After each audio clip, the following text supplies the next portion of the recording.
സ്കൂളിൻ്റെ ചുവർ തന്നെ പാഠപുസ്തകമാക്കുകയാണ് Kadampanad Thuvayoor government LP സ്കൂളിലെ അധ്യാപകർ.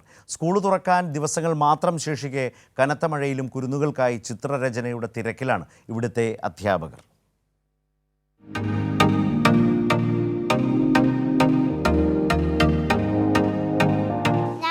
പുസ്തകത്തിലെ ആദ്യത്തെ പാഠത്തിലാണ് ടീച്ചർമാർ ഇവിടെ വരയ്ക്കുന്നത്. അത് ഞങ്ങൾക്ക് ഒരുപാട് ഇഷ്ടപ്പെട്ട് അത് ഞങ്ങൾക്ക് പഠിക്കാനും സാധിക്കും. ചുവര് തന്നെ പാഠപുസ്തകമാകുകയാണ്. പ്രീ പ്രൈമറി അധ്യാപകരായ നിഷയും സോണിയും കൂടി ചേർന്നാണ് ഈ ഉദ്യമത്തിന് തുടക്കമിട്ടത്. പിന്നാലെ മറ്റധ്യാപകരും സ്കൂളിലെ സ്റ്റാഫ് നീതുവും ഇവർക്കൊപ്പം ചേരുകയായിരുന്നു. ഞാൻ പ്രീ പ്രൈമറിയിലെ ടീച്ചറാണ്. എൻ്റെ കൂടെ സോണി എന്ന ടീച്ചറുണ്ട്. എൻ്റെ പേര് നിഷ. അപ്പം ഞങ്ങൾ ടീച്ചറിൻ്റെ അടുത്ത് പറഞ്ഞു, ടീച്ചറെ ഞങ്ങൾക്കിതൊന്നും ചെയ്യാൻ താല്പര്യമുണ്ട്, ടീച്ചർ എന്താ പറയുന്നത് പറഞ്ഞ് താമസം ടീച്ചർ അത് എല്ലാ ടീച്ചേഴ്സും ഞങ്ങൾക്ക് സപ്പോർട്ടായിരുന്നു.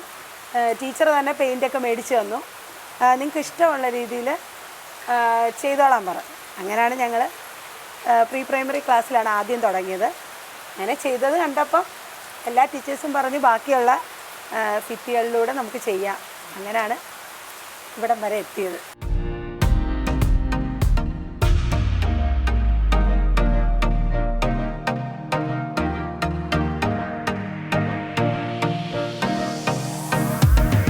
പ്രൈമറിയിലെ LKG കെട്ടിടമേ അത് പെയിൻറ്റിങ് ഒന്നും ഇല്ലാതൊരു പഴയ കെട്ടിടം പോലെ ഇരുന്നു. അപ്പം പ്രീ പ്രൈമറിയിലെ ടീച്ചേഴ്സ് എന്നോട് ചോദിച്ചു, ടീച്ചറെ ഞങ്ങളുടെ ക്ലാസ് മാത്രം ഇങ്ങനെ ഇരിക്കുന്നല്ലോ, അതും കൂടെ ഒന്ന് മനോഹരമാക്കണ്ടേ എന്ന്. അങ്ങനെ ഒരു രക്ഷിതാവ് നമുക്ക് പെയിൻറ്റ് തന്നപ്പം നമ്മൾ ക്ലാസ് റൂം എല്ലാം പെയിൻറ്റ് ചെയ്തു. അപ്പോൾ അതിനെ കുറച്ചുകൂടെ മനോഹരമാക്കിയാൽ കുഞ്ഞുങ്ങൾ സന്തോഷത്തോടെ അതിലിരിക്കും, കളിക്കും. അപ്പോൾ അവർക്ക് ഇഷ്ടമുള്ള ചിത്രങ്ങൾ വരയ്ക്കാമെന്ന് കരുതി. അപ്പോൾ അങ്ങനെയാണ് അവരത് തുടക്കം കുറിച്ചത്.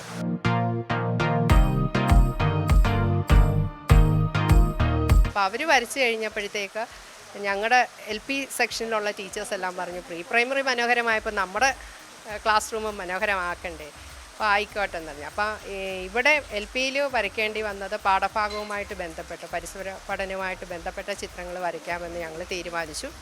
അങ്ങനെ അതിന് തുടക്കം കുറിച്ചു. അങ്ങനെ ഇപ്പോൾ അവിടെയും ഇവിടെയും എല്ലാ ടീച്ചേഴ്സും, ഞങ്ങൾ 7 പേരുണ്ട്, 7 പേരും ഒറ്റക്കെട്ടായിട്ട് ഇതിനു വേണ്ടി പ്രവർത്തിക്കുന്നു. കനത്ത മഴയൊന്നും ഇവരുടെ ചിത്രരചനയെ ബാധിച്ചിട്ടില്ല. അവരുടെ മനസ്സിൽ ഒന്നേയുള്ളൂ, അത് സ്കൂളിലേക്ക് സ്വപ്നങ്ങളുമായി എത്തുന്ന കുരുന്നുകളാണ്. ക്യാമറമാൻ അഖിലേഷ് കുടുംബോടൊപ്പം സുജിറ്റി ബാബു, കൈരളി ന്യൂസ്, പത്തനംതിട്ട.